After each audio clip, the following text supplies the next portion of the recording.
After the end of its first season, Invincible left fans scratching and clawing for new episodes for an agonizing 3 years. But finally, after a brief mid-season hiatus, the entirety of Season 2 is over. And boy, what a ride! We've got a lot to cover today. So without further ado, let's look at the entirety of Invincible Season 2 from start to finish. Of course, spoiler warning for the entirety of the show.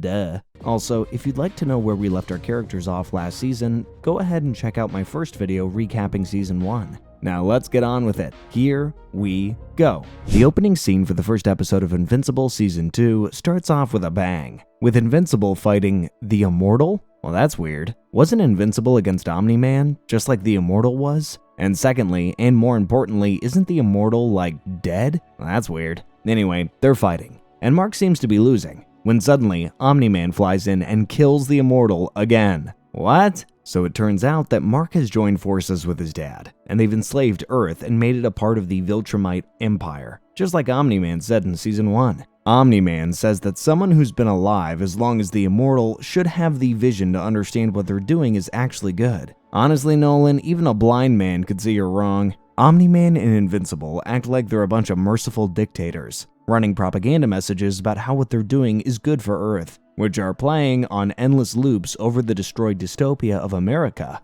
like some sort of post-apocalyptic TikTok. Of Earth, we know. You all feel like we're the bad guys because my dad and I took over your planet. At the end of the message, Mark tells everyone that fighting back is pointless because he's invincible. What? No title card? Man, everything about this is just weird. We follow one man, Angstrom Levy, walking through the ruins of the city who stops to look at this message from Mark. He then walks until he makes it to a school bus, which turns out to be a fake-out for an entrance to a top-secret hideout. Because, of course it is. Down in the hideout, he makes contact with the Guardians of the Globe, or what's left of them. Seriously, they do not look good. Their resistance effort against Mark and Omni-Man is proving to be a pretty tough challenge. The surviving leaders of the group are Adam, Eve, and Rudy, aka Robot. Angstrom brings them null energy, which they're going to use to hurt Omni-Man. Eve asks him if he was followed, and he says that the Immortal led them away. Unfortunately for them, Angstrom was indeed being followed, and he leads Invincible and Omni-Man right to the Resistance base, where they break in through the roof. Mark tells Eve she looks good, which sends her into a rage, and she starts fighting him.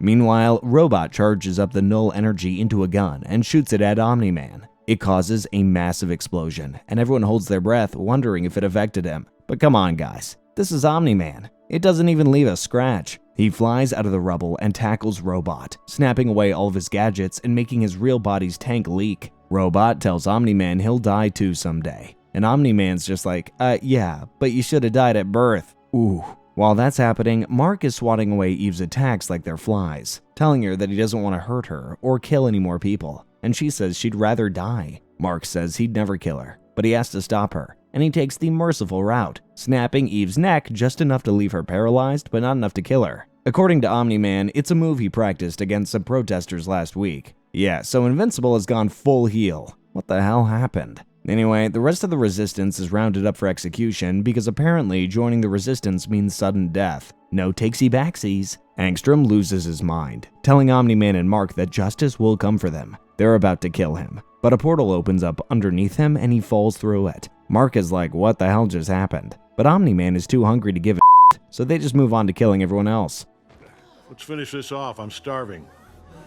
The show then pans to Mark? Okay. So we're doing alternate dimensions now, that's cool. Back in the main dimension, Mark is standing over the spot at the mountain where Omni-Man beat his face in at the end of Season 1. It's now been a month since then, and we get a montage that shows us Mark trying to get back into being invincible, set to the tune of Radiohead's incredibly vibey but also super sad Karma Police. In the montage, we see Mark help put out a fire before fighting the elephant, a villain he already dealt with once in Season 1. We then see him stopping a high-speed chase by literally ripping the engine out of the robber's car. That was new. He then helps an ambulance get to the ER quickly by picking it up and flying it there. But you can tell something is off. He's not smiling and cracking jokes at the villains or waving to the civilians he saves. He's depressed, and he's doing everything he can to keep himself busy and get his mind off of it, which is what most men do, and that's pretty sad. From there, Mark goes to a standoff between the police and two villains, where Mark has flashbacks that prove he's nowhere near over the trauma of what he went through.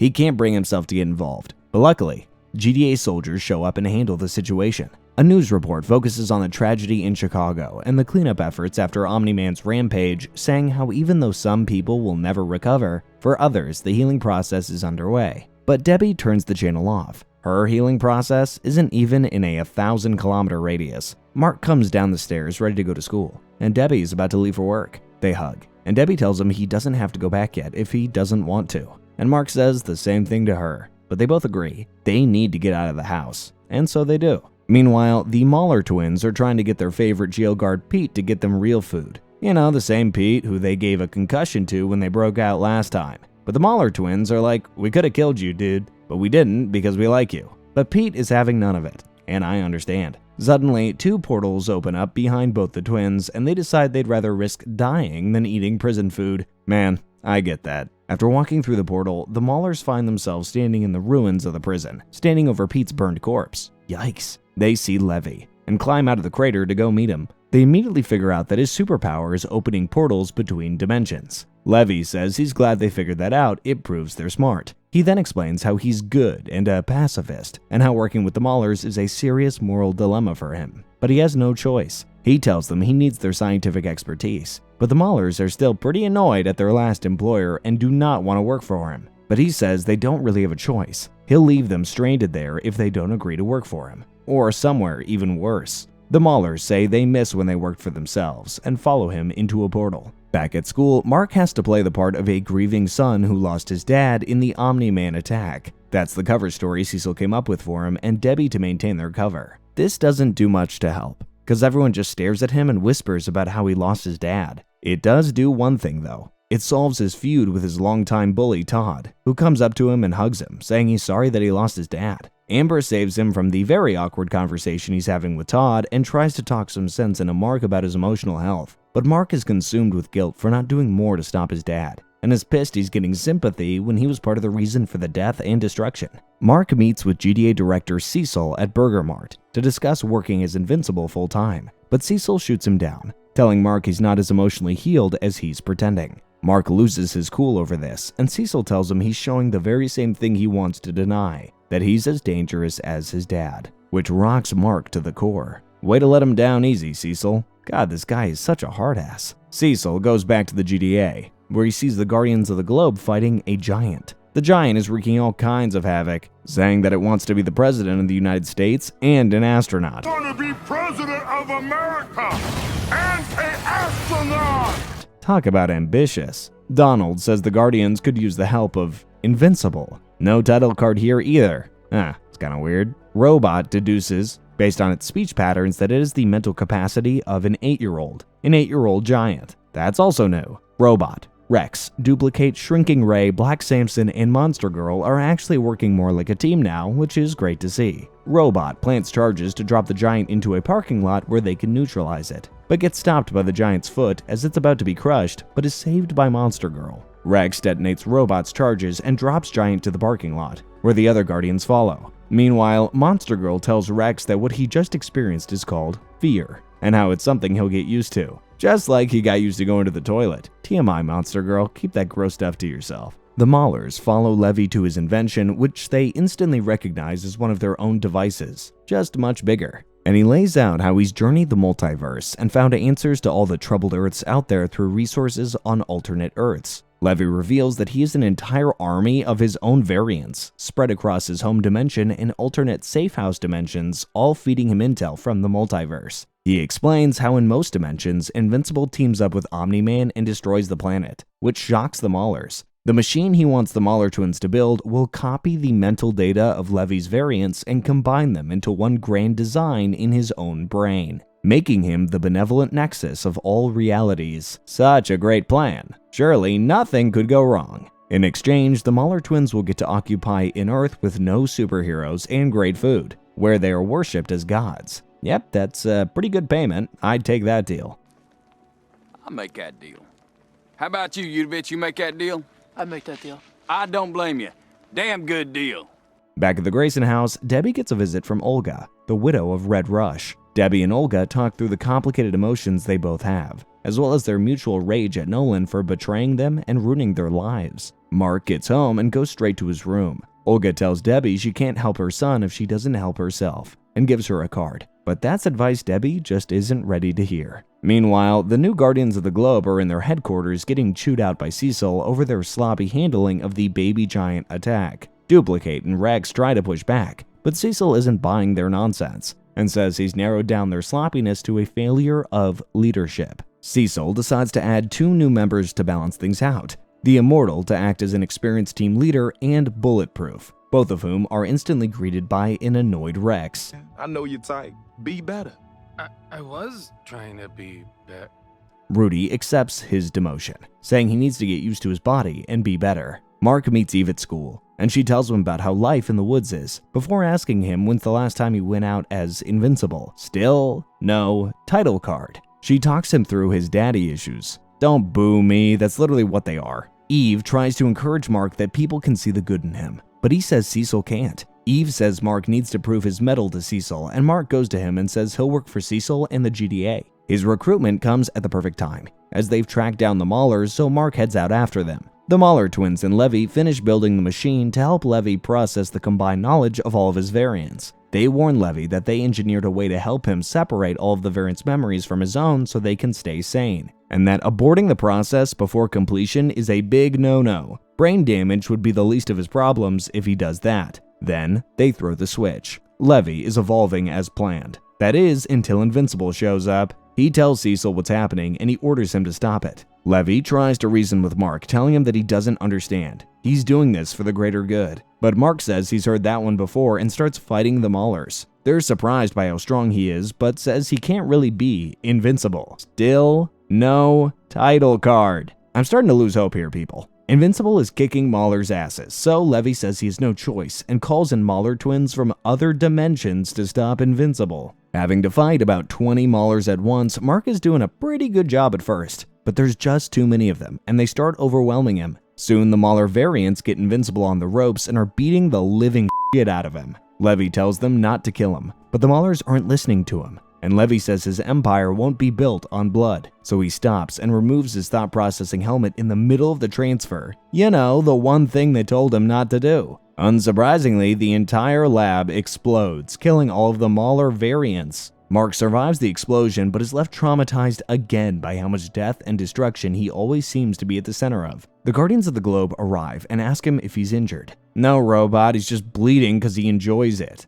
Rex sees that Mark survived and says he really is invincible. Yeah, I give up. There's no title card coming. Mark is visibly depressed he couldn't save everyone. But Rex jumps in and says that what happened wasn't his fault, and that he stopped them pretty spectacularly. Cecil, even though he can't believe it, agrees with Rex, and tells him he fought the good fight and he shouldn't feel guilty. In a rare moment of teenage normalcy back home, Mark makes dinner for his mom. If you look closely, you can see he picks up 3 plates instead of 2. He's that used to Nolan being around. While he's doing that, Debbie tells him some mail came in for him. It's his college acceptance, or rejection letter. He goes to open it with Amber, who tricks him into opening her letter first. On being accepted to Upstate University, Miss Bennett! Miss Bennett, wait, this is yours! When he sees she got in, Amber asks him what he wants his letter to say. She doesn't believe he wants to have a normal civilian life with her, but Mark kisses her, and she's convinced. He opens his letter to see he got in too, and they share a wholesome moment together. We don't get a lot of these, and neither does Mark, so it's important to enjoy them while they last. On his way back home, Mark is still happy, until he sees the Immortal. Mark thanks him for the support earlier and says he's working for Cecil too, so he can call him anytime he needs help. But the Immortal says he doesn't trust Mark like Cecil does,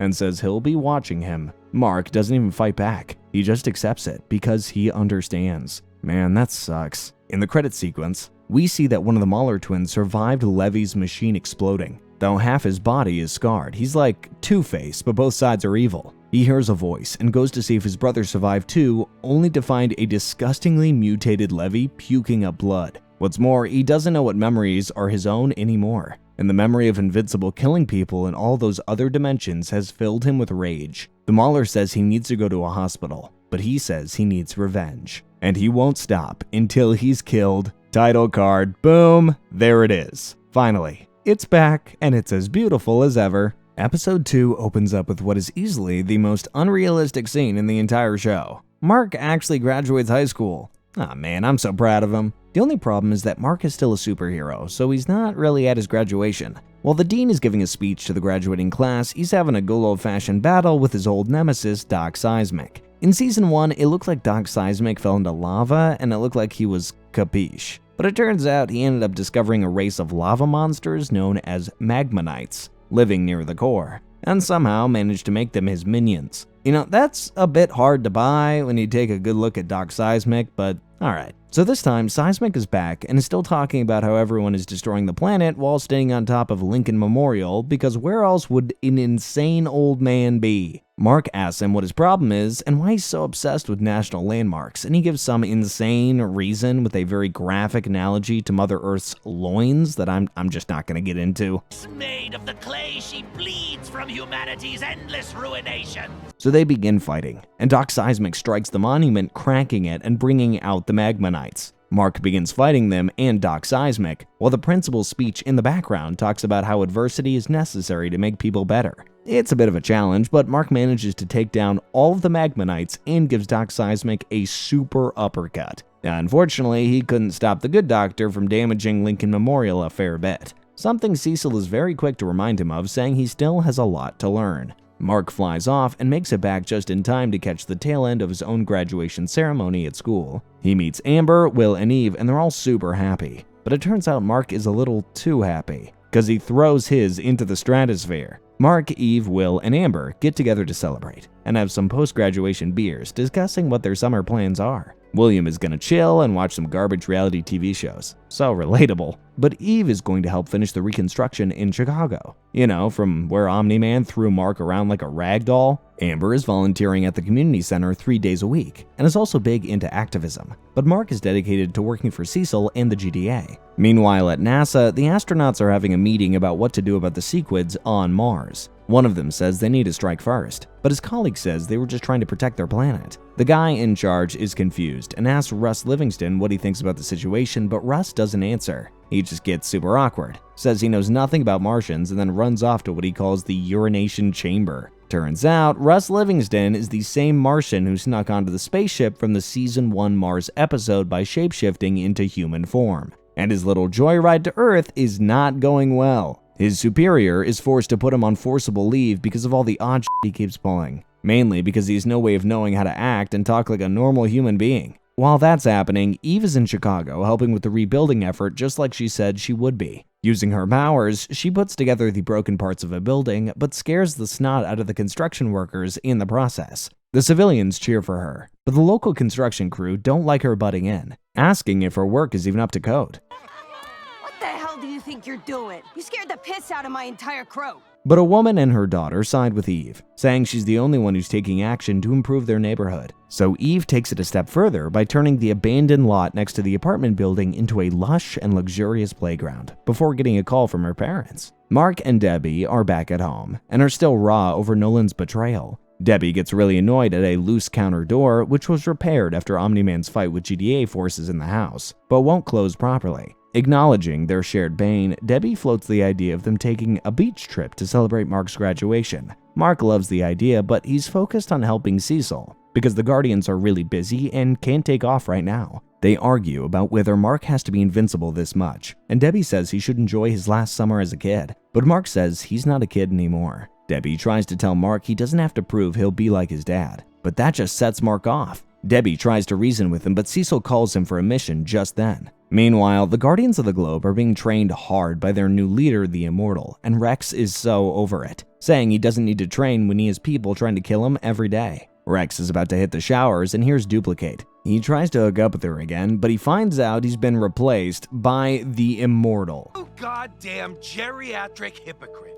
Man, that is really awkward. Back at his place, the Martian in disguise as Russ Livingston is living a pretty drab and schlubby life in a low-rent apartment, eating uncooked frozen pizzas, which he seems to find delicious. His landlady tells him she understands his financial struggles, but that he needs to come up with rent by the end of the week or he's going to be evicted. But watching a TV documentary commemorating the Guardians of the Globe and their fall, Russ gets the idea of becoming a superhero. Mark's next mission is investigating a cursed space, where there have been Darkwing sightings. Wait, what? Isn't he dead? So Mark heads over to Midnight City to see what's going on. Midnight City is called that because it's always midnight over there, something Mark finds super amusing, and I can't blame him. On his way there, the camera shows us the rotting corpses of 2 criminals Darkwing meant to get back to before he was killed by Nolan. Yikes. Mark gets there to see Darkwing? He's interrogating a criminal before Mark punches him in the face and tells him he knows he's not the real Darkwing, and he reveals he's actually Nightboy, Darkwing's former sidekick who's carrying on his work. In reality, he's gone mad and has started going too far, killing people. Mark says he's taking him in, and they get into a fight. Darkwing 2.0 has no chance against Mark straight up, but he is a secret tool, which is apparently taking Mark to the goddamn Shadow Realm. He says he's saving the world from Omni-Man's son, but Mark just uses that fear to scare him into taking him out of the Shadow Realm, before knocking him out. Elsewhere, Debbie ambushes Cecil about stealing Mark's childhood by forcing him into superhero service, and it breaks down into a fight about whether Cecil actually trusts Mark. Cecil sees she's worried and promises there will be no dangerous missions for Mark. Well, relatively speaking, of course. Debbie sees Donald bring Cecil a file and is flabbergasted because, she saw him explode with her own eyes. Cecil tries to brush over it, but Donald realizes something is off as Cecil ushers Debbie away. Adam Eve goes home and finds out her foster parents are having financial issues, with her dad working a fast food job. So she tries to help out by creating groceries and food and even turns an apple into pure solid 24-karat gold. Of course, her father, being who he is, gets offended that anyone other than him is trying to provide for his family. I said change it back. But Eve tells her mom to get him to sell the apple and leaves to be interviewed by Times Magazine. Mark sees Amber doing her political work and decides to surprise her with lunch. He blindfolds her and flies her to the Eiffel Tower. In Las Vegas, still, that's pretty cool. Mark apologizes for not taking her to real Paris, but Amber doesn't mind a bit. She does mind a little bit when the lunch is interrupted by Cecil calling Mark on a mission. But Amber gets it at this point, warning Mark not to let the voice in his ear be the only voice he listens to, which is pretty great advice. Cecil calls Mark to settle a debt to the hero Aquarius, one of the Guardians Omni-Man slaughtered. Mark is skeptical about going to war with the entirety of Atlantis, but Cecil tells him it's not war he's here for, it's love. The Atlanteans don't want his head on a stick, they want his hand in the form of a marriage between Mark and the widowed queen. Mark tries to refuse because A, he's got a girlfriend, and B, who the hell wants to marry a fish? But Cecil pushes him into it, saying it's purely symbolic and he just has to attend the ceremony. Cecil has to deal with the B-list villain group called the Lizard League, while the Atlantis operation is in motion, so he reluctantly sends in the Guardians. When they get there, Rex, who must be just sick of people looking like him without asking first, discovers a Rex impersonator on the scene fighting the Lizard League. The impersonator is our Martian misfit, Russ, now masquerading as the shape-changing hero, the Shapesmith. The Guardians team up with him to beat up the villains. Mark embarrasses himself trying to explain to the Queen of Atlantis how he has a girlfriend, and he can't marry her. But the Queen informs him she's not looking for another king. Turns out she was the one ruling Atlantis for a decade while Aquarius was busy being a superhero. She's offended that he thought they were so savage and ancient. They got rid of that barbaric rule about marrying widows a long time ago. Mark is relieved to hear that, and asks them what he's here for, and how they want to settle the debt in a civilized way. Trial by combat, against a big-ass Kraken-type kaiju. How truly unbarbaric. While her son is fighting kaijus, Debbie tries to get back to working her job in real estate with Paul, a broker buddy. Unfortunately, the first couple they show the house to triggers some issues for Debbie. The husband is pretty aggressive and dismissive to his wife, and Debbie loses it, saying that the wife is not a pet. She's not your pet. What was that? And almost starts a fight with them. Paul sends her home, realizing she's not psychologically healed enough to work yet. Mark battles the Kraken, but its shell is tough as hell, and it has a sonic attack that actually hurts Mark. Cecil and the GDA try to help Mark escape by using torpedoes as cover, but the explosions break the monster's chains and it starts rampaging against Atlantis. Cause, they chained it up like a massive attack dog for God knows how long. Great job, Cecil, that helps everybody. In the confusion, Cecil orders Mark to leave, but seeing the Kraken attack the Atlanteans, he disobeys his orders and tries to protect them. He knocks the Kraken into the depths of the ocean but gets dragged down too. There's a brief pause, but Mark eventually emerges onto a beach of happy vacationers, battered and beaten to a pulp, but victorious. Back at the GDA, Cecil is annoyed Mark disobeyed orders but admits saving the Queen ended the feud with Atlantis. He orders Donald to take the sea monster's sonic scream audio to develop as a possible weapon against Viltrumites. Because of course he does. When Donald questions Debbie's reaction to him, Cecil straight up avoids the issue. This isn't gonna end well. Eve comes home to find that all the stuff she made for her parents is in the trash. Aren't dads the best? She gets mad and storms in, trying to give her dad a speech about not being a toxic man. What she doesn't know is this time her dad has the ammo to fight back. He shows her a news article. It shows that the mother and daughter Eve made the luxury park for got injured because the park fell apart. Wait, what? Turns out the reason the project was never completed was because the ground formations weren't stable and up to code. Details that Eve ignored by using her powers. This destroys Eve, and she leaves. Back at the Grayson home, Debbie is still pissed off about what happened at work and decides to deal with it in the healthiest way possible: day drinking. Unfortunately for Debbie, the kitchen cabinet from earlier won't stay shut. That is the last straw. Debbie finally flips out, attacking.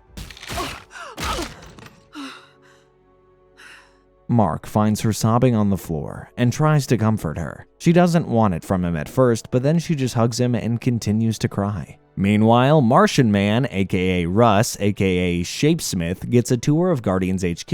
And Immortal says he could be a part of the team one day, but Robot intervenes, cause they know nothing about this dude. Seriously, Immortal, what are you doing? But Russ is quick to tell a completely made-up backstory about how he got his powers, which is shown side by side with a montage of the Sequids taking over Mars. In the post, or rather mid-credit scene, Angstrom Levy visits a variant of Mark who actually lost to the collective efforts of humanity. He explains how his Earth stopped Omni-Man using experimental quantum bombs, and that they got him when he finally had to sleep. After getting the intel, Levy is ambushed by this universe's versions of Cecil and Debbie, who are both women, and it's hilarious. Angstrom then leaves the Invincible variant to face justice, before heading off into the multiverse again. Hey! Don't leave me here! Hey!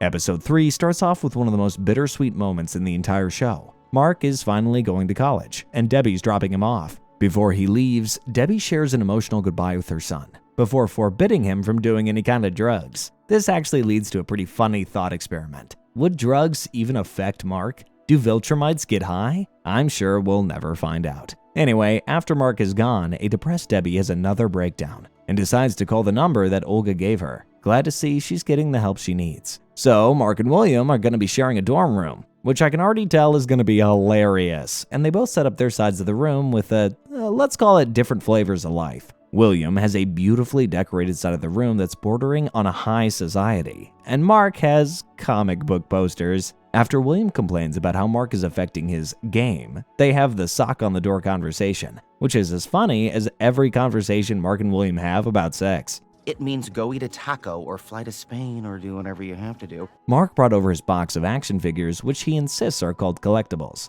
but realizes they're way too childish to hold onto, so he throws them away. Except for Seance Dog, that's the one he just can't let go. By the time he gets back to his room, William already has a sock hanging from the door. Man, this guy gets busy fast. It works out for Mark though, as having to crash in Amber's room leads to them getting busy. Now, this show doesn't shy away from showing exploding guts, but college kids knocking boots is where they draw the line. So we move out of their room and travel into the depths of space, where the voiceover narrator leads us into the origin story of another hero. A hero who actually gets a full origin story montage. Turns out he's a champion of the Unopian race and was genetically bred to be able to kill Viltrumites. Of course, he failed at that. No one beats Viltrumites, but he was eventually reassigned as a planetary evaluation officer on behalf of the Galactic Coalition, traveling the universe to find beings capable of defeating them and making allies for the Coalition. Alan's mistake from Season 1, the Earth and Uroth mix-up,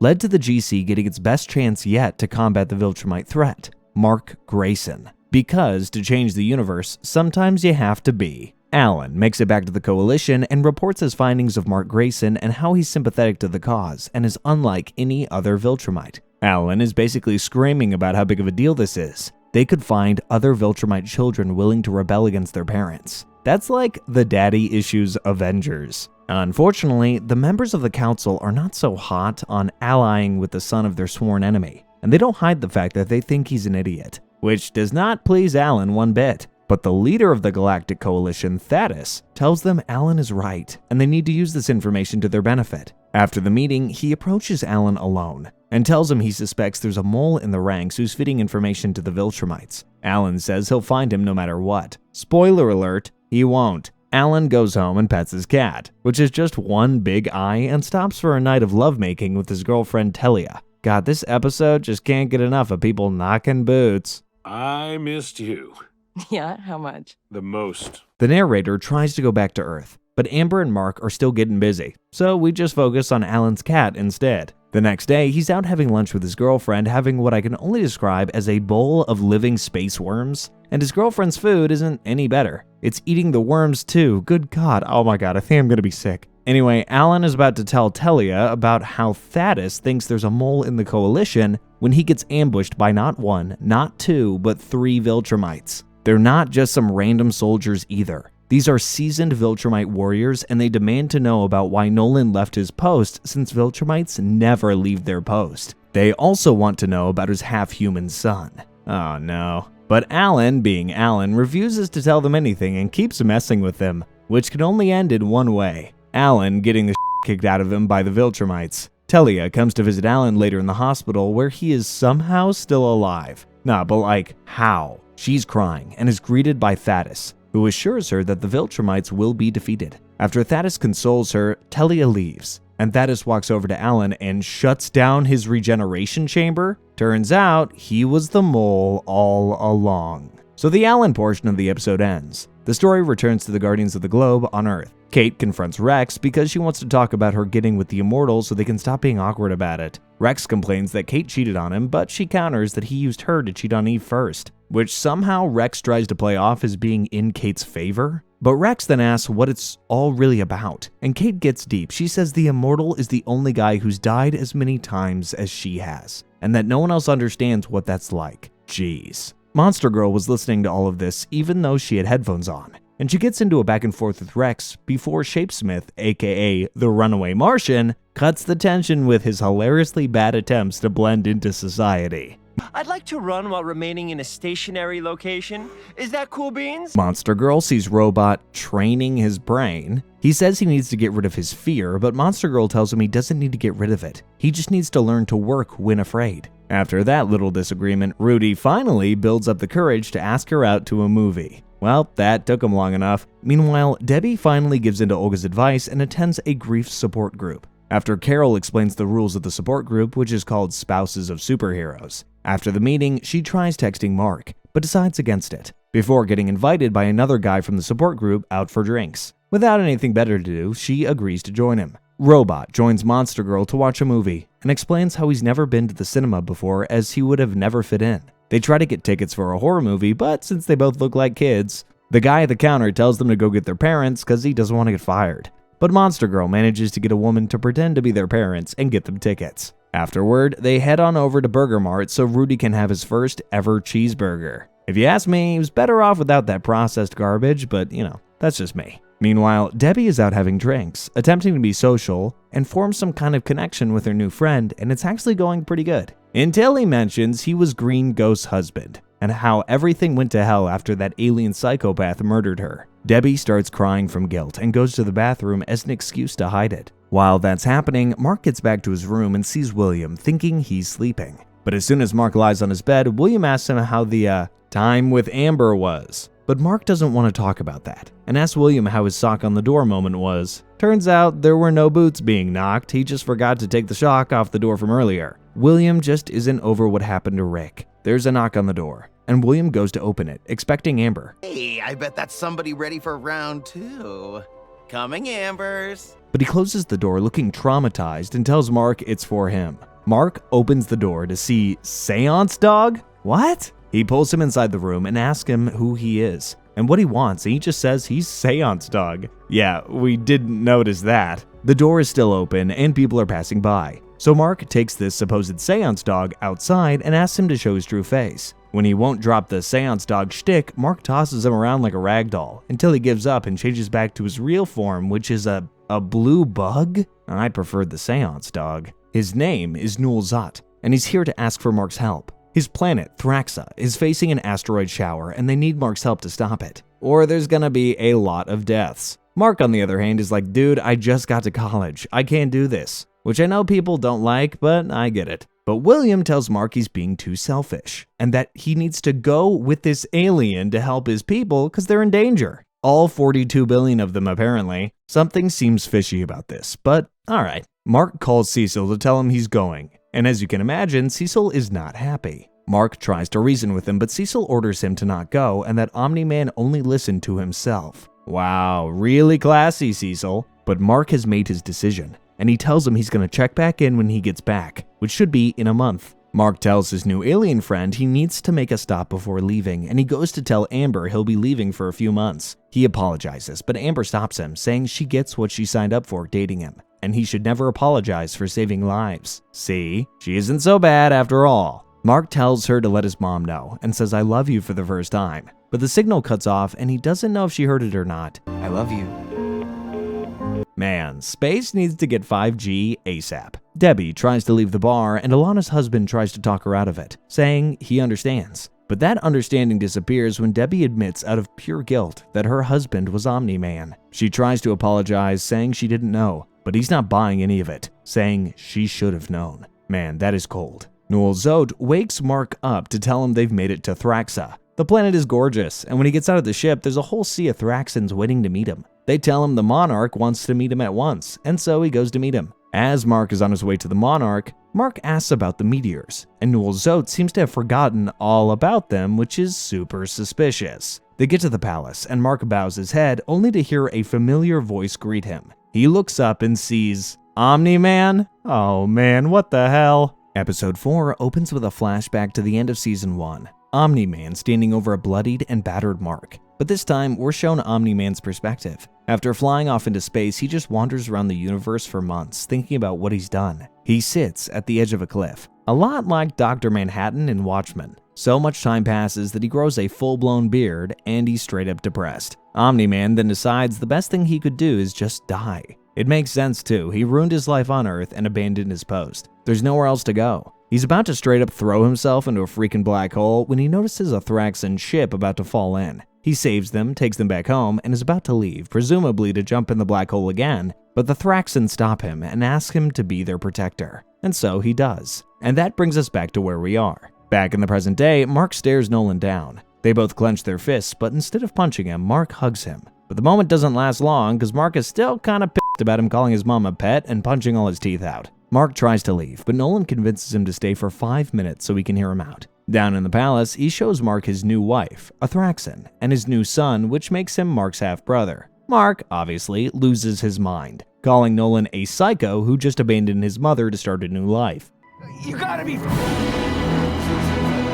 Meanwhile, Debbie is walking back home, incredibly depressed and clearly drunk. She walks through the city, unbothered by everything around her. She goes to Nolan's grave and, as if talking to Nolan himself, lets her frustrations out, saying she'll never forgive him. Back at the Mauler's old hideout, the disfigured Mauler is bringing a clone back to life. As soon as the clone wakes up, he welcomes the original to the world. But this time, they actually know who the original is, cause you know, Two-Face Mauler. While Debbie's out finding closure, Donald goes to Debbie's house to talk to her. When he sees she's not home, he goes to the wreckage across from their house. He looks through the rubble and sees a pair of glasses, the exact same kind he has on. Yeah, that's kinda shady. Eve visits Amber and William at college, looking to reconnect with Mark after her emotional fallout with her dad. But Mark is busy in space and he's not there. That's when Amber and William tell her she can hang out with them, and they decide to meet for brunch the next day. Back on Thraxa, Nolan tries to explain that he's not the man he was on Earth anymore. He cares for these people. But Mark's having none of it, and calls Nolan a liar for saying the Thraxans need his help.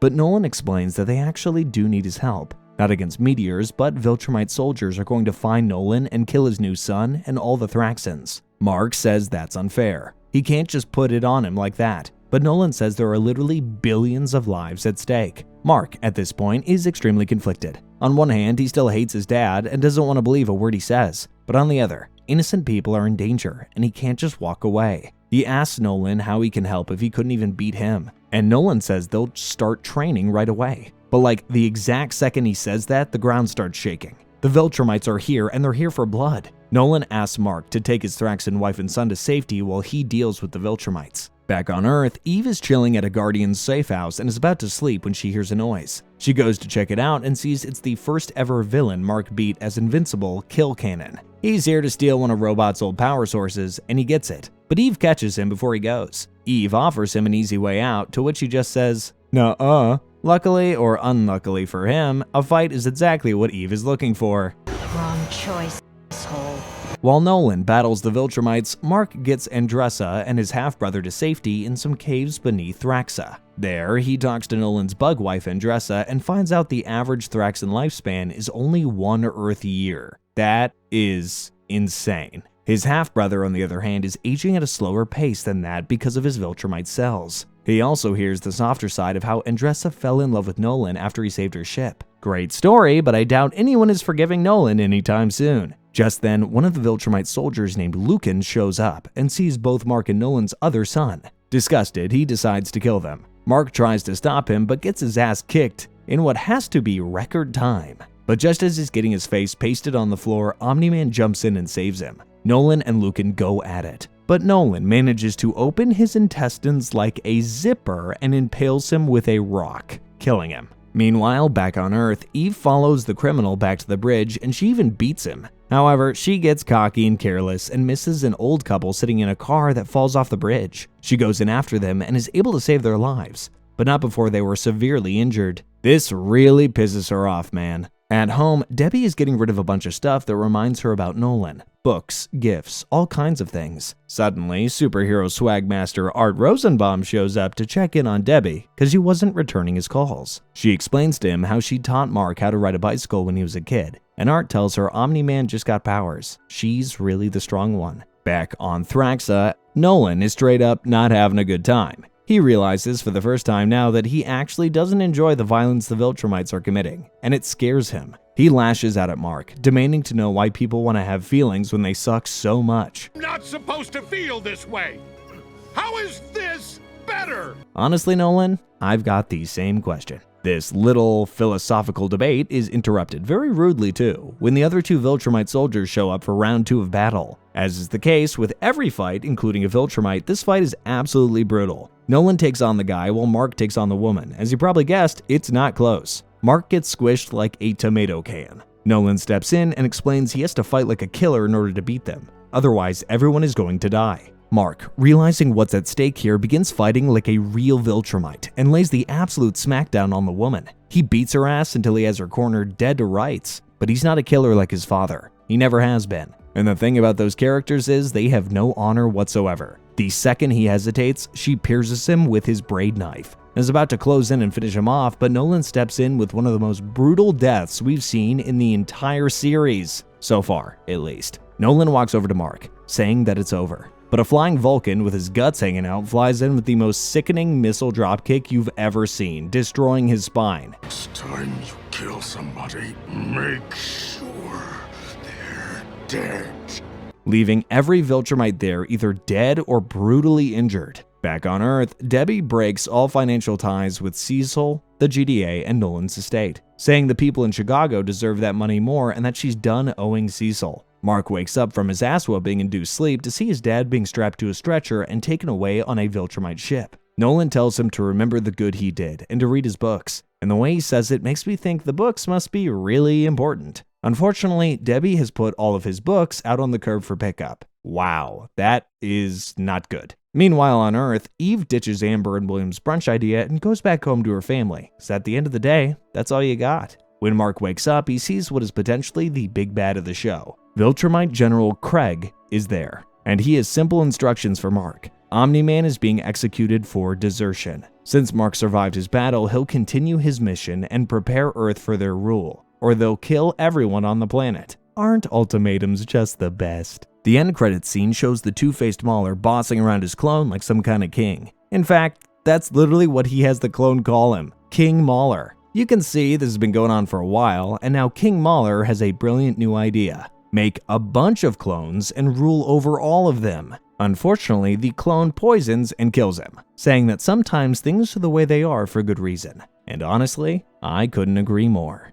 So, funny little thing, you know how people love the start of Season 2 and hype was at an all-time high? Well, the showrunners decided this would be a perfect time to take a 4-month break. It was hell to go through as a fan, but the wait is finally over. Invincible is back, and it's better than ever. Episode 5 starts off with the fallout of the Viltrumite attack at the end of Episode 4. Omni-Man was captured, and a bloodied Mark is forced to stare at the aftermath of the merciless Viltrumite attack. Unable to help because he can barely breathe, Mark just passes out. Mark wakes up a while later to see Thraxans looking at him, and he asks to be taken to Andressa in the city. Along the way, he sees the full effect of the Viltrumite rampage that just went through the planet. He makes it to Andressa and his half-brother and apologizes to her. If he and his dad never came here, no one would have gotten hurt. But Andressa stops him, saying that Thraxan people don't live long enough to have the time to blame each other. They just move on. And honestly, that's some pretty hardcore life advice right there. The show then jumps about a month in the future. Mark is fully healed up and is helping rebuild the planet. Of course, he's no architect, so his expertise is carrying heavy stuff around. When he's doing that, he's called by Newell Zote, who looks a gazillion years old.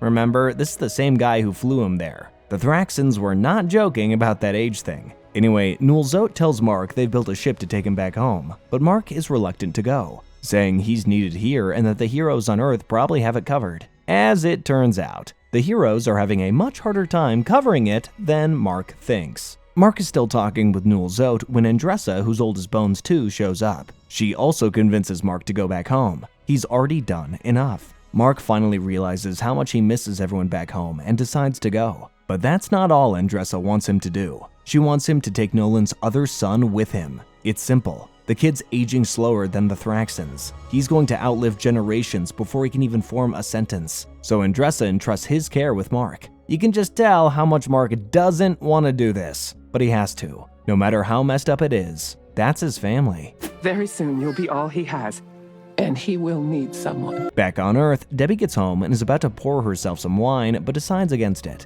until she sees Mark and Nolan's kid and he explains everything that happened on Thraxa. Yeah, she's drinking all right. Debbie is furious at Nolan for a bunch of reasons. Still being alive, finding a new partner, and having his new kid sitting on her kitchen floor. And I mean, who wouldn't be mad at that? They discuss how to take care of the kid. I mean, they can't just hire a babysitter, he's purple for God's sake. Mark suggests taking a year off college, to which Debbie says, Debbie then suggests asking Cecil for help, to which Mark gives an even bigger, Mark really doesn't want to quit college, but he doesn't want to abandon his brother either, and he's pretty much helpless. But Debbie says it's fine. She'll take some time off work to look after the kid and they'll figure something out. Even an emotionally destroyed Debbie is a great mother. Meanwhile, at the GDA, Donald wants to talk with Cecil, who's busy, and brushes him off. But Donald has had enough of Cecil's lies and he loses it, telling everyone to leave the room. Donald confronts him about what happened to him last year. Cecil tries to play it off, but Donald knows the truth now. He's a robot,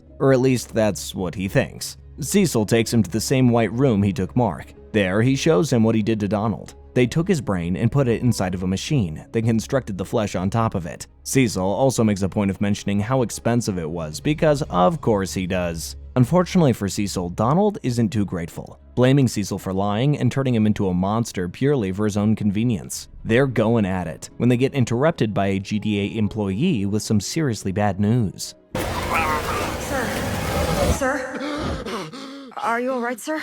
Meanwhile, Mark makes it back to university and his dorm, where he meets William. It goes without saying, but William's pretty shocked to see him. Mark tells him things got weird in space, that he met his dad, which shocks William even more. He asks for more details, but Mark says he's gonna go see Amber first, which William doesn't appreciate at all. Seriously, what happened to pals before gals? Anyway, Cecil intercepts Mark on his way to Amber's room, and gets into him for not reporting back. Mark fights back, saying he saved millions of lives and that everything was fine back on Earth, which Cecil explains was not the case. Turns out the Guardians almost died protecting the Earth while he was off making friends with space bugs. Mark tries to explain what he found was important, but then looks at Cecil's face and realizes he already knows. Cecil knows something he shouldn't? What a shocker. He explains that he has Debbie under surveillance for her protection, but Mark says that's just a cute way of saying he's spying on her. They argue, and Cecil says he's sending people to take the kid, but Mark says he'll report back tomorrow. All he has to do is to call the guys off. Cecil agrees and teleports away, but not before saying Debbie will have fun raising her ex-husband's kid. Really classy, Cecil. Real classy. Mark makes it to Amber's room and gives her a huge hug.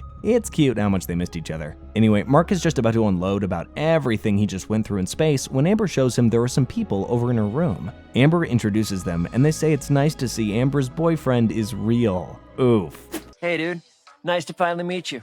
Before leaving to give them some alone time. After they leave, Mark explains everything that happened on Thraxa and how conflicted he is about raising his brother and working for Cecil and everything that he's been going through. Amber hears him out on all of it, and that's when Mark realizes he's just been talking about himself. Took you long enough. He asks Amber how she's been, and the truth is she hasn't been great. She failed a sociology test that was worth a third of her grade. What's more, her granddad died, and she took it pretty hard, but she's okay now. Mark realizes that Amber went through and got over a traumatic event in the time he was gone, and they both wallow in how hard being together is. However, they share a wholesome kiss, and Amber tells Mark she's glad he's back. Meanwhile, back at the Guardians HQ, Monster Girl is training to fight blind? Superheroes, I guess. She's going up against Duplicate with Immortal overseeing the training. After they're done, Rudy goes up to the Immortal and says he shouldn't be training Monster Girl like this because using her powers makes her age in reverse. But Monster Girl hears this and's not happy about it, giving Rudy an earful about how he can't control her, and that he's not getting a second date. Yikes. Rex immediately slides in and starts making fun of Rudy, obviously, before Cecil teleports in and scares the shit out of him. Cecil tells them a ship full of biomatter is heading towards Earth and it's coming from Mars. Oh no. Black Samson pushes Shapesmith into admitting he's a Martian, and he's about to reveal it when Cecil cuts him off and says they already know. Prepare yourselves, for the truth may be more than you can handle. We know you're a Martian. I mean, it's Cecil. Of course he knows. What they don't know is how he got here and what he wants. He then explains how he was a Martian who always hated it on Mars and wanted to escape and explore the stars. So he did what any sensible person would do. He attacked Russ Livingston, stole his identity, and hitched a ride to Earth. Just classic superhero stuff. Now, Sequids have possessed the astronaut and are heading to Earth to conquer it, which is just so good. Great news. Everyone is getting on Shapesmith's ass about what he did and how he's single-handedly at fault for the Sequids being on their way to Earth, which is pretty fair. But Cecil breaks it up, saying there will be a consequence for Shapesmith in the future. But right now, they need to focus on the Sequids. And while they're figuring out what to do, out of absolutely nowhere, Rex comes up with an idea. That's a first. We cut to Eve, back at home with her parents and living a normal, boring, powerless life. She does the dishes, goes to her room, only to find Rex sitting there talking about how her window still hasn't been fixed. Rex tries talking to Eve, but Eve is way too depressed about what happened in the park in Chicago. She says she did bad and that she doesn't know what to do anymore. But in a rare occurrence of common sense, Rex tells her that she helped way more people than she's harmed, and that everyone makes mistakes, but she's easily on the good side of things. He convinces her to get out of her self-hatred, and it works. She then asks him what he wants, because Rex always wants something, and he tells her it involves a spaceship. Back at the Grayson household, Debbie is trying to feed the alien baby anything he'll like, but she's failed miserably so far. I mean, he's an alien, why would he like human food? Mark then asks Debbie about Nolan's books, which we saw Debbie give away. Mark explains why they were important, but Debbie says he was gone too long and she didn't have a choice. Just then, Cecil shows up and tells Mark about the Sequid, while also offering to help take care of the baby, which Mark shuts down immediately. We cut to the spaceship, and all the heroes are on board when Mark shows up surprising everyone. It takes about 3 seconds before Mark is also surprised by Eve, who he hugs and is clearly very happy to see. Rex wishes them good luck, saying he gets the credit if they succeed, and if they don't, then it doesn't matter because they're gonna be screwed anyway. As the spaceship takes off, Rex, Duplicate, and Shrinking Ray are left to defend the Earth. But Rex isn't worried at all, saying there's no way there could be 2 world-threatening problems happening at the same time. Hey, who's there? Sorry, Sarge. We then cut to our second world-threatening problem, the Lizard League, who are taking over a military base with access to nuclear weapons, led by the very badly dressed Lizard King. Seriously, what is that outfit? Robot explains his plan to get onto the Martian warship, but Shapesmith starts slowly explaining how every part of their plan won't work, before telling them that the warship is going to shoot them with missiles. You're telling us this now? Yes, I'm telling you this now. And guess what? They're shot at by missiles, saved only by Eve's barrier. While that's happening, back on Earth, Shrinking Ray is ordering some food when Cecil calls in to inform them about the Lizard League situation. Eve is having a hard time holding the barrier together, so Invincible and everyone else that can fly pushes them towards the ship, and Eve manages to phase them in. Shapesmith greets his fellow Martians, but they are not happy to see him. After all, he's the reason they're in this mess. Immortal is talking to the Martians when Bulletproof kills one of the Sequids, which turns out to be a bad thing since they share a hive mind and now all know the heroes are here. Great job, Bulletproof. Definitely a smart thing to do.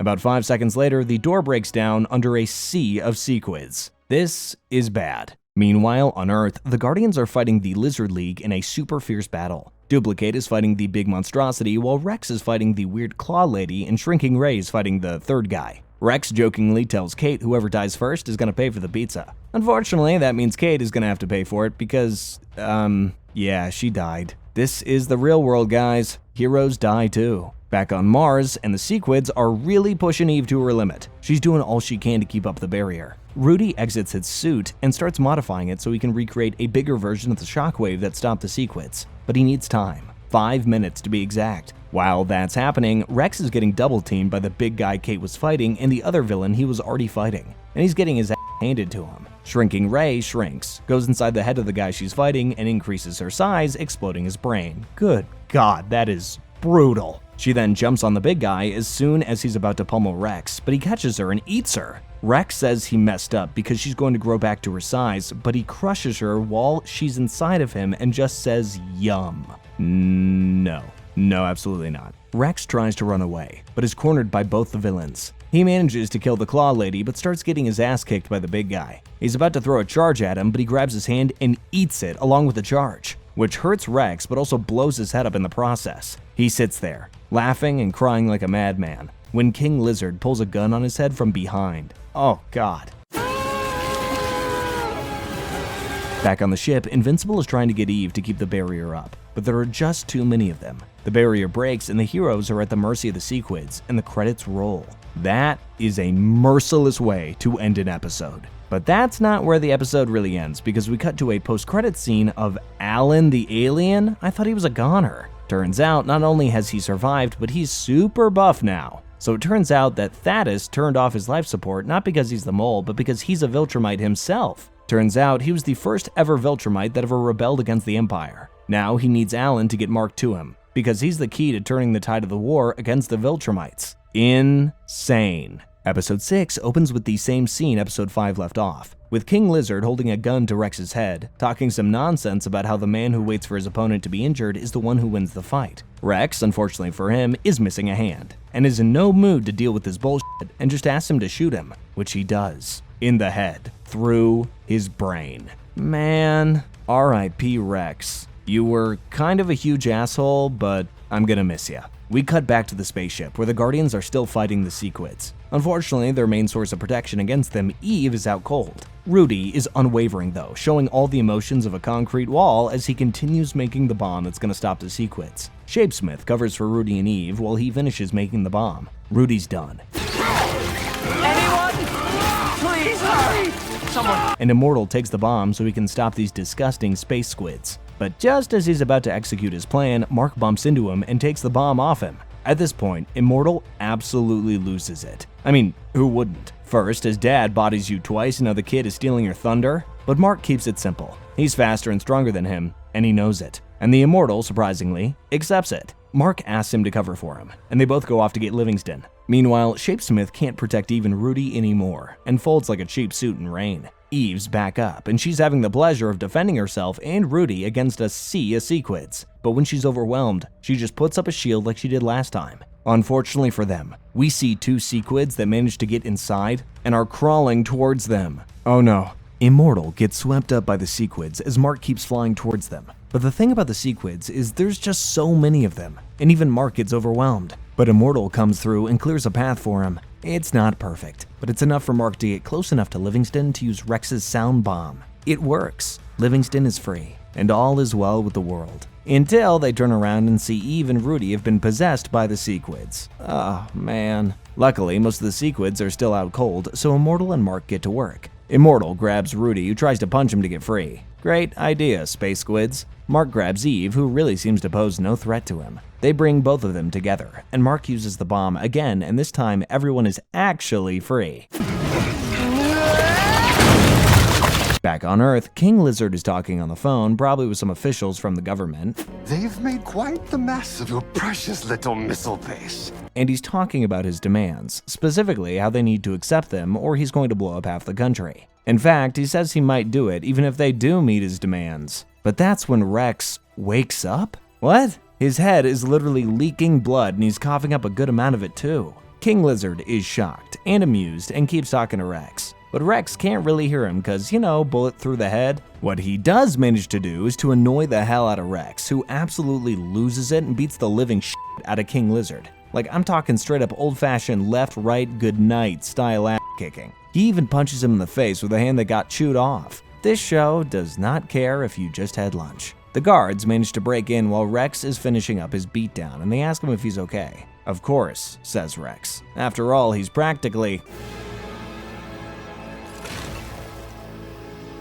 He passes out as soon as he says that, and the soldiers bring in a stretcher to get him some help. As the soldiers swarm the area, the big lizard member starts moving, but it's not because he's alive. Shrinking Ray is alive, and she explodes out of him, injured to hell, and passes out too. So instead of all three, only one of them is dead. Which, considering this is Invincible we're talking about, that's actually pretty good news. Mark and the Guardians are taking Livingston and leaving, but the Martians stop them. They say they stopped the Sequids, and the Martians are grateful for that. However, they have to keep Shapesmith with them. After all, he's the Great Traitor, as they call him. The other Sequid thing was his fault, and they need to keep him for punishment. Mark asks what the punishment is, and they say it's death. Mark says he understands. So, remember in Season 1 after Mark said, "I understand" to the Martians and ran off with the astronauts? Yeah, Mark and the Guardians are running off with the astronaut and a Martian this time. The Martians chase them in their attack ships and they don't know how to use their own ship to attack back. So Mark takes charge and proceeds to take out every Martian ship that's going after them while making sure not to hurt any of them.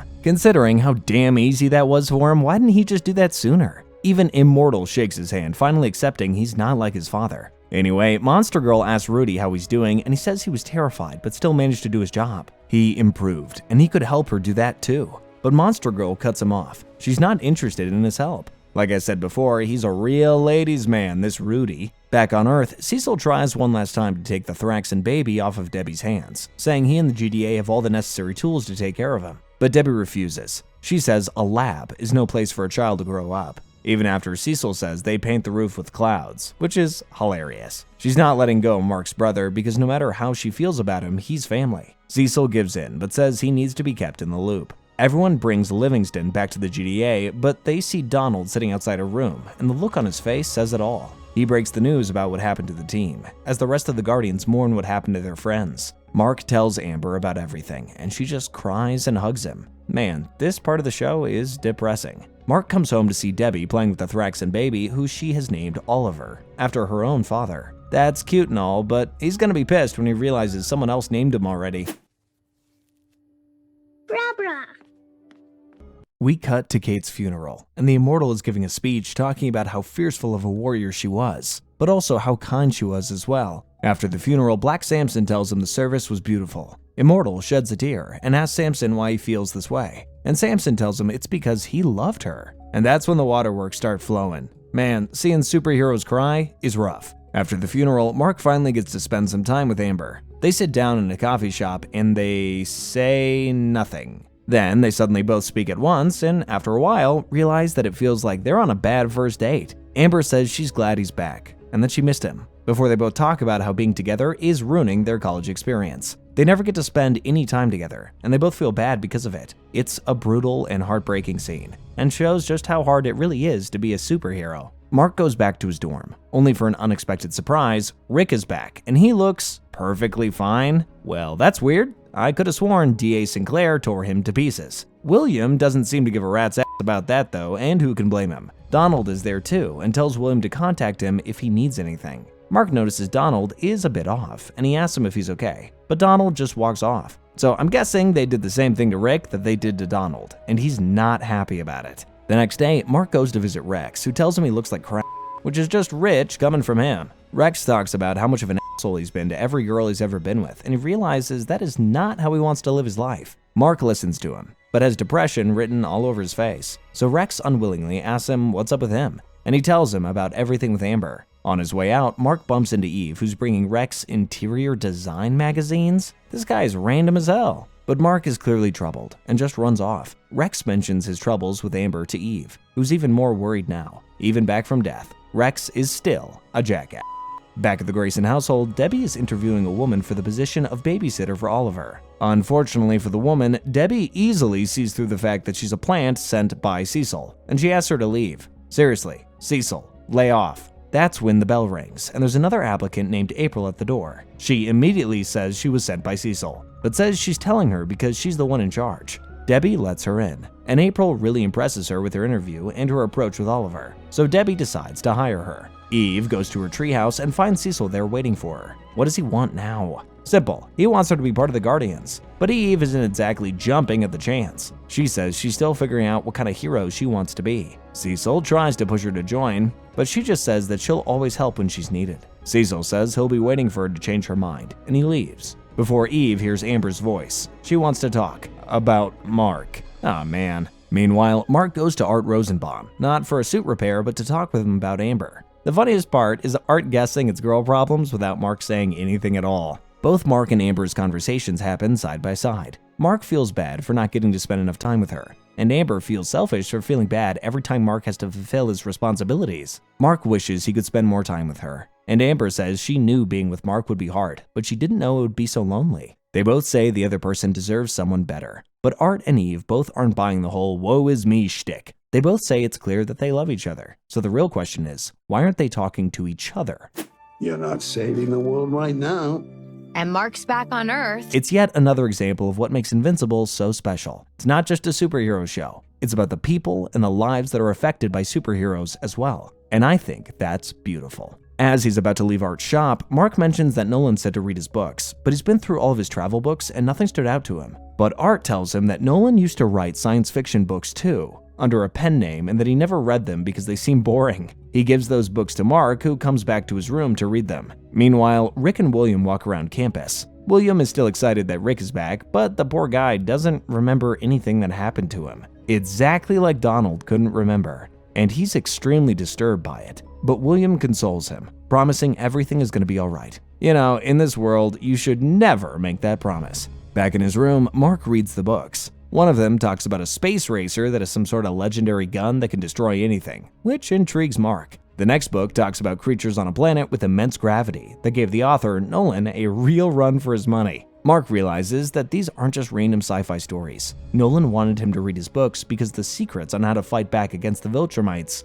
are hidden inside the pages. So does that mean Nolan always wanted to turn on them? Who knows? I guess we'll have to wait and see. Cecil visits Immortal, who's still grieving Kate's loss, and tells him to take a vacation. Immortal does not take this order kindly and gets super pissed at Cecil, who refuses to budge. Just then, the computer shows an unknown object approaching Earth, and Immortal goes after it thinking it's Omni-Man. It's, of course, not Nolan, but Alan, who's trying to figure out where Mark lives. But before he can do that, he's intercepted by Immortal, who attacks him. But Alan, with his new jacked body, overpowers him pretty easily, saying he's not there to fight. But Immortal is going off the rails. He's about to attack Alan, and Mark stops them before they get into a fight. Mark explains that they're friends, and Immortal looks depressed as all hell when he's going back to Earth, realizing what he's done. This dude needs therapy with a capital T.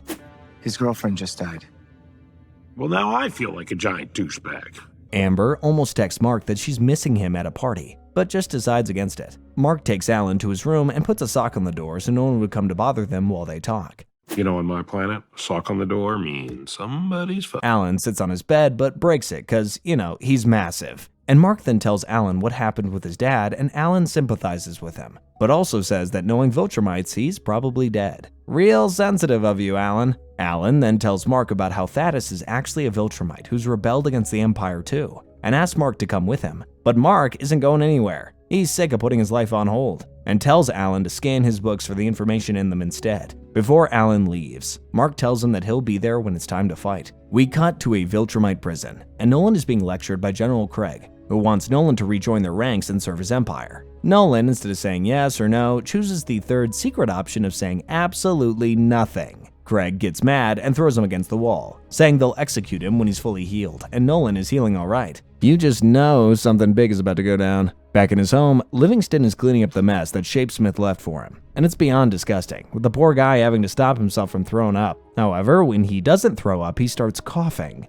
until he coughs up something into the sink. Something that's moving. Yeah, you guessed it. A sequid that takes him over again. Poor guy can't catch a break, and our heroes can't catch one either. The post-credits scene shows a familiar face we haven't seen in a while. It's Angstrom Levy, getting a new suit that somehow fits his monstrosity of a body. When the tailor, who has 4 arms for some reason, asks Angstrom what the occasion is, he says he's going to see an old friend, before opening a portal and walking through it. Damn, dude, at least pay before you leave. Anyway, Angstrom walks through a bunch of dimensions. Forests, cities, mountains, and even a dimension that's full of zombies. It's not just a random zombie dimension. The author of Invincible is the same guy that wrote The Walking Dead, so this is a direct reference. Anyway, after skipping through that, as well as other dimensions, he finally comes back to his own dimension, saying it's good to be back home, which can only mean bad things for Mark. Episode 7 opens with the most challenging place Amber has been so far, Comic-Con. We see a bunch of people cosplaying as their favorite heroes and villains,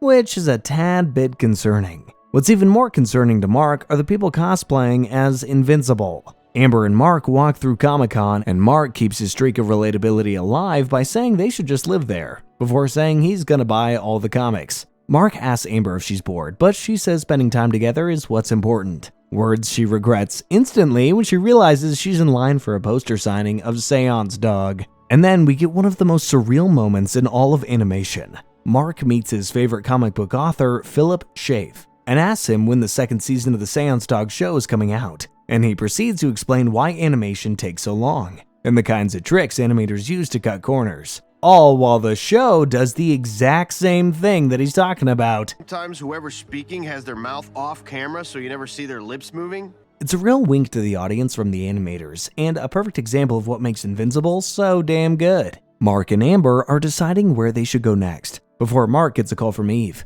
Turns out Rex escaped the hospital to go on a solo mission, and he needs help. Mark has to ditch Amber again, at Comic-Con of all places, but she understands, and Mark tells her he loves her before running off. Why can't they just spend one day together in peace? Meanwhile, Rex is not having a good time back out in the field. He's been cornered by an alien that's honestly giving Vilgax, but in pink. He talks himself into facing the alien and jumps out to fight him. He does a pretty good job, but he's alone, and he gets overpowered, and is about to be crushed. That's when Mark shows up and punches the snot out of the alien. After helping Rex up, Rex tells him to take care of the goons while he deals with pink Vilgax. Mark is iffy about that plan, but Rex says he needs him to do this. So Mark smiles and agrees. He flies off to deal with the goons as the alien runs at Rex, who realizes he's out of charges. Great. But turns out, he's replaced his arm with a massive cannon, which he blasts right into Pink Vilgax's face and turns him into sushi. Mark and Rex catch up afterwards as GTA soldiers swarm the area. Mark tells Rex how he had to ditch Amber to be there, and he promises that the Guardians will cover for him for a day, so he can spend some real time with Amber. See, it only took staring death in the face to turn Rex into a somewhat bearable asshole. We cut to the Guardians HQ, where Monster Girl is training. But instead of regular training, she's finally using Rudy's simulation to train. It's going about as well as you'd expect. She's struggling, and when she finally manages to get a hold of one of Rudy's bots, she pummels the shit out of it. Rudy tries to reason with her, but she gets mad at him. The poor guy can't get anything right with her. Bulletproof and Black Samson watch this from above and talk about the state of the team. Bulletproof is pretty pessimistic about the team's situation, saying that if they're the best superhero team in the world is screwed. But Black Samson doesn't see it that way. They're a family, and like any family, they have their issues. But the reason they're the best is no matter what the issue, they're always there when the world needs them. And like any family, we're all messed up in our own unique way. Man, that was motivational as hell. I'm gonna go run through a wall or something. We cut to Cecil and the Immortal, who wants to quit. Cecil's having none of it, saying they're already down 2 heroes, they can't afford their leader quitting. But Immortal says he's unstable and unfit to lead, and that he can't carry on. But Cecil says the most he'll get is the vacation they talked about earlier, and Immortal says he's going home, wherever the hell that is. With Immortal gone, Robot gets reinstated as team leader again. At least someone gained something from this mess. Back at Upstate University, Rick is having nightmares full of flashbacks about what D.A. Sinclair did to him. and it wakes him up. William tries to calm him down, but it's useless. He can't explain what he's going through, and William can't understand it, which leads to an argument. Poor William. The dude's just trying to help. Back at the GDA, Donald also tries to quit, which makes Cecil ask if there's something in the water, keeping his streak of being hilarious going. Donald's reasoning is simple. He took away his memories and took away his agency to make decisions, and he can't forgive that. Annoyed beyond reason at this point, Cecil finally breaks and shows him how many times he's actually died. Turns out, Donald chose to erase all of those deaths, because no one is supposed to live with that kind of trauma. Personally, I wouldn't know if I've died before either. How do you even live with that kind of information? Meanwhile, back at Upstate, Mark goes with Amber to meet the dean because of his attendance issues. Turns out his dean is his old principal, who's already familiar with Mark's shenanigans when it comes to attendance. I know all about your family emergency, Mr. Grayson. Principal Winslow? But because he knows his dad passed away, which is why he gives him a month to get his shit together. Yeah, something tells me that he's not gonna make good on that promise. Meanwhile, Debbie is dropped home by a colleague who awkwardly asks her on a date. Surprisingly, she says yes. It's nice to see Debbie starting to move on, though something tells me the date isn't gonna go well. Debbie comes home and Oliver runs to hug her. She asks the babysitter how Oliver is doing, and she tells Debbie he picks up things fast, about 17 times. Anyway, anyone else think that's weird? Mark comes downstairs and hugs Debbie. He's sad, so they talk about him and Amber, and she gives him some advice on that. He then asks her about her and Nolan, and she explains how amazing it was at the start. After all, she was with a literal superhero. But then she explains the dark side, how he would be gone for weeks, sometimes months on end, and that she'd have to raise Mark alone. It basically boiled down to how damn lonely it was being with him, and Mark realizes that that must be how Amber is feeling. Later at Upstate University, Donald runs to the roof to see Rick drunk and about to jump off a ledge. So, pretty normal stuff for the Invincible universe. He asks him to come down, but Rick is too troubled by being put back together. But Donald talks him down by explaining that he's just like him.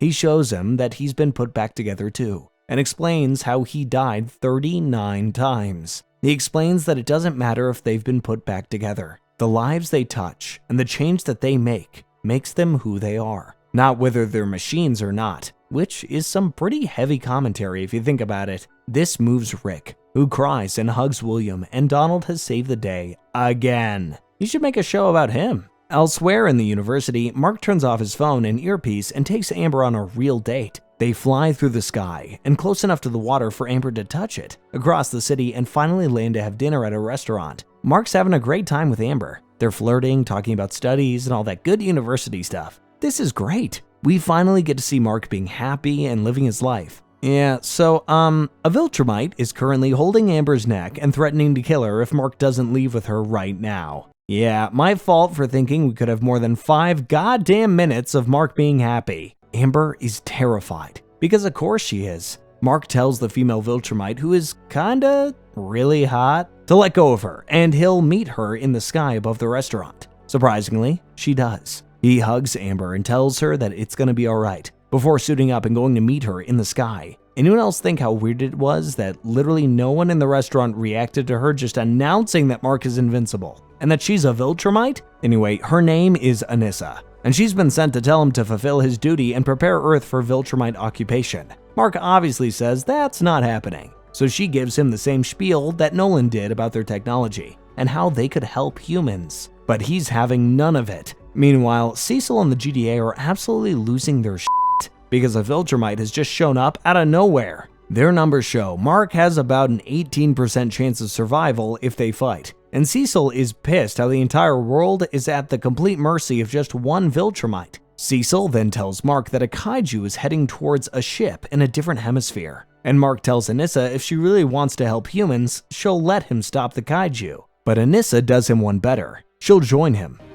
I will accompany you. I wish to see how strong the son of Nolan is. She's way too chill for a Viltrumite. Mark attacks the kaiju and gets a couple of good hits on it, but ends up getting his ass kicked and is struggling. So Anissa takes one look at the kaiju and just flies through it, killing it instantly. Mark is shook, as is everyone back at the GDA. After Mark takes the sinking ship to a beach, she explains how the Viltrumites will stop such attacks from happening in the future, and he should accept their rule instead of denying his people. And if any of you think that makes sense, just remember what the dimensions where Invincible joined Nolan look like. Mark refuses again, and Anissa has had enough. She tells him to remember they tried to be nice first, before she beats the living hell out of Mark. She punches him into the sky, smacks him across the ocean, and throws him through the ship, before stepping on his throat and almost killing him. Cecil keeps telling him to just say he'll do it, but he doesn't accept. Do it. Either you need me, or you don't. She stops just before she breaks his neck and tells him that another Viltrumite will be around soon, and if he hasn't accepted by then, he won't be as merciful. All things considered, she's a pretty reasonable Viltrumite, but maybe I'm just biased because she's hot. She leaves into deep space, and Cecil comes to help Mark get back up. He's clearly proud of him. Unfortunately, he tells him he can't take nights off anymore. Just got real. Mark goes back to Amber's room, all bloodied and bruised, and they just hug. Mark explains everything that happened, and Amber's just a wreck. She tells Mark she was terrified and that she can't take it anymore, that she loves him, but being with him is just too hard. She asks Mark where they go from here, and he doesn't have an answer. And Amber says maybe that's an answer in itself. So they both just cry and hug. I think it might be safe to say they're through. And man, I don't know about you, but I'm gonna go cry for an hour. Later, Mark is sitting on the roof and just thinking about the absolute show that was his day when he gets a call. So Angstrom has taken Debbie and Oliver hostage at their home and wants him to come home. As if everything else wasn't enough. Good God, somebody cut this guy some slack. The post-credit scene shows female Viltrumite reporting back to her general. It just so happens that Alan the alien is flying right in front of their ship. Anissa leaves the ship to fight him, but surprisingly, it looks like Alan is actually stronger than her. He notices their ship and suddenly gets an idea. He pretends to pass out after a kick from her, so she takes him inside, and now he's infiltrated their base. Alright, we finally made it to the last episode of the season. Honestly, I don't think I'm ready for the emotional trauma that this is going to cause me. But let's go for it anyway. The episode opens at the Viltrumite prison, where someone is kicking some serious ass through the smoke. Surprise, surprise, it's Nolan. He's back to full health, which should be a scary thought for anyone. But General Craig just smiles and says since he's recovered, he's finally fit for his execution. Oh God. We cut to Mark's home, and a guy is jogging outside of it, and Buddy is having a rough time, but he's pushing through. He motivates himself, saying if he does this, he'll be... Anyways, that's not relevant at all because it's just to show Mark reaching the outside of his home. He flies in, mad as hell, but Angstrom tells him not to come any closer as he's holding Oliver and Debbie hostage, and he's ready to take his revenge on Mark. Except Mark has no idea who he is. I don't even know who you are. Okay, to be fair to Mark, he does look like an oversized brain with a beard. It'd be hard to recognize my own dad if he looked like that. However, as smart as he is, Angstrom is not cool with Mark forgetting him, and he reminds Mark who he is. Angstrom says he got help from the best doctors across dimensions, but none of them could fix the way he looks. And he blames Mark before throwing Debbie to the ground. Honestly, I'd go crazy evil if I looked like that too. He smiles and tells Mark to come get him. So Mark flies at Angstrom to attack him, but he opens a portal before he can get to him. Mark can't stop and flies through the portal, and he ends up in a forest? Well, kind of. Turns out he's been sent to a dimension where dinosaurs are still alive. Oh, and they can talk. Imagine how insane Jurassic World would be if that was the case. My word, how is this possible? Anyway, the dinosaurs are shocked that he can talk and start fighting over who gets to eat him. What a lovely conversation to overhear. Angstrom opens a portal that brings him crashing back to his home. Wouldn't the most effective way to kill him just be to leave him somewhere? But then again, what do I know about being a supervillain? Anyway, Angstrom is holding Oliver and says he likes his color, which is some classic supervillain talk. So maybe he does know what he's doing. He tells Mark he won't hurt Oliver or Debbie. That is, if he can kill Mark himself. Yeah, he's a supervillain. He throws Oliver and Debbie catches him before he falls. Mark is boiling with rage and he flies at him. But Angstrom opens another portal just before he can get to him. The forest does send him flying though, which means Mark needs to be a bit faster. Now, Mark is in a new dimension and is that Spider-Man? We see a hero in a suit that truly resembles the wall crawler shooting webs at a villain that has bionic arms that looks exactly like the ones Dr. Octopus has. And his name is Professor Octopus. Yeah, so for anyone who doesn't know, Invincible and Spider-Man actually have a crossover comic. It's a pretty awesome read. I definitely recommend it. And this is a direct reference to that. Unfortunately, they clearly can't show the real Spider-Man, but the reference is appreciated. Anyway, Invincible knocks Professor Octopus out. God, that just sounds so wrong. And Pseudo-Spider-Man thanks him before explaining that he knows Mark is from another dimension because he saw the portal. And he has had way too much of alternate dimensions, especially in recent times, which is the showrunners poking fun at the MCU and the Spider-Verse animated films. Got way too much experience with that, especially lately. Mark is having a hard time believing that he's the good guy because of the glowing red eyes, but is convinced when Professor Octopus, still weird to say that, attacks him from behind. And Pseudo-Spider-Man just says, "Told ya," which is very in character, if we're being honest. Back at Mark's home, Angstrom tells Debbie he and Oliver are safe as long as Mark dies like he deserves to, before bringing him back. He threatens to kill Debbie and Oliver, but Mark tells him he's not a killer, and reminds Angstrom that he tried to save Mark back when the Maulers were about to kill him. This infuriates Angstrom, who sends him to another dimension before having a total meltdown. He remembers the night that turned him into a monster and realizes that he became like that because he tried to save Mark. But he also has the memories of the other Angstrom levies, and their memories start flooding in. We see the dimension we saw in episode 1, a dimension where Mark kills his son, another where he kills his lover, yet another where Angstrom is a cop and he kills his fellow officers, and finally one where he's executing prisoners in a line moving towards him. These memories break Angstrom, who's more convinced than ever that Mark is a murderer, and he deserves to die right now. You know, you'd think someone as smart as Angstrom would be able to differentiate between the actions of people from other dimensions, but I guess that's what happens when your brain is corrupted with the memories of a gazillion other yous. He brings Mark back, but Mark smacks him in the face with a gun. And if that gun looks familiar, it's because it's from the game Fortnite, where Mark is a playable skin. That's right, Fortnite is now a canonical part of Invincible. I honestly don't know how to feel about that. Mark picks Angstrom up and tells him it's over, but puts him back down when he sees a portal about to form around Debbie and Oliver. Now would be a very good time for Oliver's powers to kick in,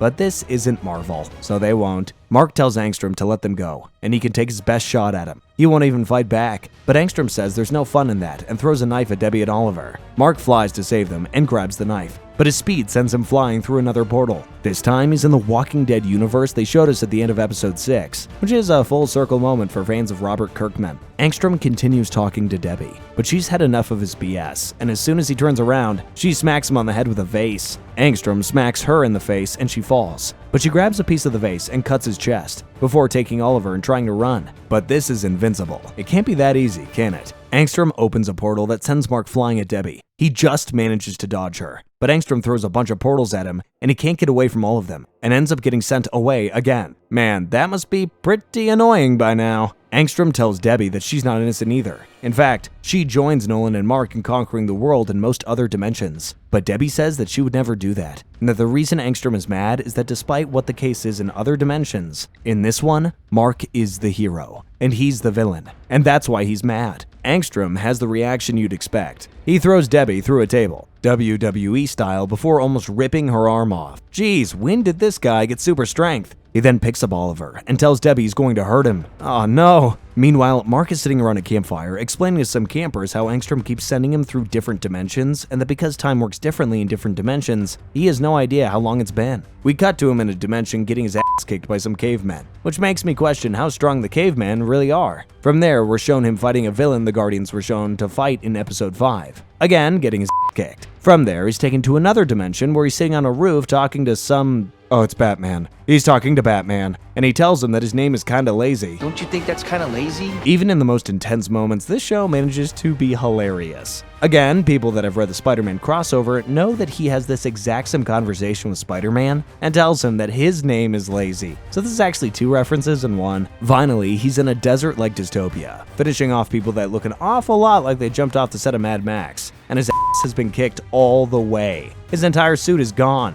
even his mask. A portal opens and Mark just looks at it. He can tell he's done with portal hopping. I'm mad too. Angstrom just ruined Portal 2 for everybody. Mark is about to hit Angstrom until he sees what he did to Debbie, and that's when he loses all control. He takes Angstrom flying through the sky and crashes down onto the road, dragging him along. And Angstrom is fine? Turns out the doctors didn't just heal him, they made him even stronger. He didn't just want to kill Mark in some random dimension, he wanted to hurt him and make him tired, so he could finish him off himself. And this guy really went from dimension-hopping messiah to pure evil in 8 episodes. That's crazy. He kicks Mark's through a bunch of different dimensions, one of which looks suspiciously like the Dune movies. Is Mark Lassan El Gaib? I guess we'll never know. Angstrom then says he's only going to be satisfied if he kills Mark with his own 2 hands. He drops him in another dystopian world and starts choking him, but that's when Mark stops holding back. He pushes him away, and Angstrom says he's going to kill him and his family. Mark flies at him, and Angstrom tries to open a portal, but he's too slow this time, and Mark pummels him before proceeding to open one of the most ungodly cans of whoop-ass I've seen in media ever. He tells him he has no idea what he's been through and how much he's held back. Then, in a scene reminiscent of the end of Season 1, he beats Angstrom to a bloody pulp.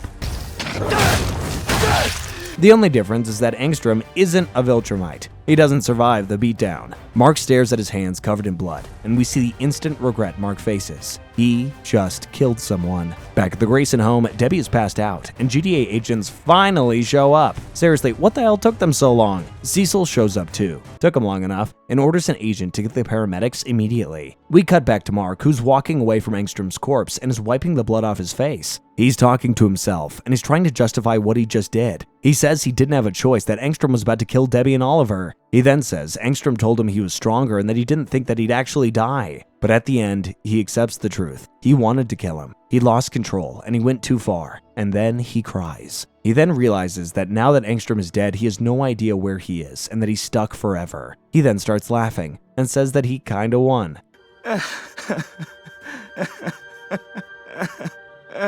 Kinda. Man, I've said it before, but this show is depressing. Back at the Viltrumite prison, Craig beats up on Nolan while 2 other Viltrumites hold him, saying that even though the council says that Viltrumites need to be healed before they're executed, they didn't say anything about bruises. Yeah, Craig is a bad man. Craig leaves and tells the Viltrumites holding him to take him back to his cell. Nolan tells them to wait, and the Viltrumite soldier says he's looked up to him since he was a kid. I take 2 things from that. Nolan was a merciless space sea, and he's also super old. On his way back to his cell, he sees Alan the alien, who telepathically tells him that he's here to break Nolan out, and that they'll talk soon. Back with Mark, and he's talking to himself about how crazy it is, or isn't, to talk to himself. That's when another portal opens. The Guardians of the Globe fly through it, but something is different. They're all older. It's Robot, Monster Girl, 2 people we've never seen before, and Eve, who fixes Mark's clothes and gets rid of the blood. Robot explains that time works differently in the dimension Mark is in. It's been 20 years back on his Earth, and it's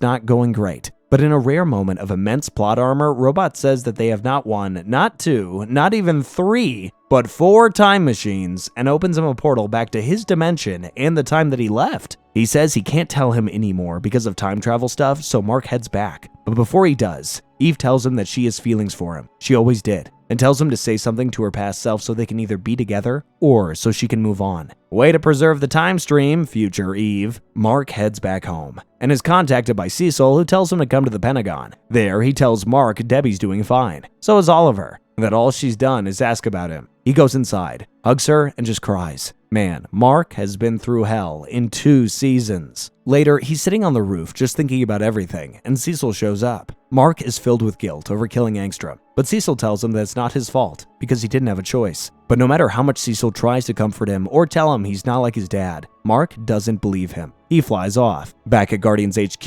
Monster Girl is making a sandwich, and Rudy finally manages to apologize to Monster Girl. He says he was too controlling, and that even though he wants to help her, he shouldn't have done it like that. Monster Girl accepts his apology and tells him to ask her out on another date. He does, and she says yes. Thank God they worked out. We need all the positivity we can get. We cut to a home in the snow. It's the Immortals' home, who just got back from fishing, only to find Kate. Turns out she always lives her life through a duplicate, just in case she gets killed, which is actually a pretty smart thing to do. She tells him that she wanted to quit and run away, but she couldn't because of him. She apologizes, but he hugs her and says it's okay. Even more good vibes? Something is off. Meanwhile, in the desert, at the same tomb that was shown in Season 1, 2 women are opening it and manage to get in. Turns out one of the girls is the daughter of the guy who got stuck in there. Oh, he's dead, by the way. Suddenly, a green light emerges from the coffin. Kahor appears and is about to go on an evil rant when he sees they're both women.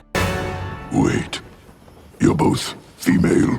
And says the prophecy says he can only possess a man, which is a really sexist prophecy if you ask me. Just then, the tomb shakes because of a sandstorm caused by Mark flying over it. Mark is flying through the air, and he's struggling. He has flashbacks about everything that's happened since he got his powers. He remembers the beating his dad gave him. Then Cecil telling him that he's like him, General Craig telling him to carry on his dad's mission, and finally Angstrom's blood all over his hands. Mark can't escape it. He's more like his dad than he wants to admit. He flies over Upstate University and sees Amber walking with her friends. He thinks about seeing her and even moves to do it, but then decides against it. Later, Debbie finds Mark on the balcony and has a talk with him. Mark says he's gonna quit college. Debbie tries to talk him out of it, but Marcus starts crying. He says he has to learn how to control himself and his anger, because that's the most important thing he can do right now. And he asks Debbie if she understands, who of course says yes, and they both share a heartwarming hug. Meanwhile, Eve is standing on the Golden Gate Bridge just looking in the distance. When she sees Mark fly towards her, she hugs him and asks him about Debbie. Mark says she's okay, so she asks how he is. I'd like to point out that she doesn't ask about Oliver, which is slightly concerning, but maybe that's just me. Anyway, Mark says he'd rather not talk about it, and Eve says she's always there for him. Mark puts his hand on hers and is about to tell her something, but then decides against it. Oh, come on, man, just say you like her. Eve then tells him he doesn't deserve this, and he puts his head on her shoulder in what is a very wholesome moment for Mark. Thank God nothing bad happened. I almost expected the earth to split in half. In the post-credits scene, Alan and Nolan are both in their cells, and Alan contacts Nolan. He says he's here to break him out and that they're on the same side, but Nolan just says that he's given up and has accepted his fate. Alan explains that he met Mark and he wants to help too, but Nolan asks him to leave Mark out of it so he can have a moment of peace. I thought I'd never agree with Omni-Man of all people, but here we are. Nolan says since he feels things like regret and shame, he's not a Viltrumite anymore, and he deserves death. Although he just now realizes that he misses his wife. Wait, what? Is he talking about Debbie? Oh, this mother.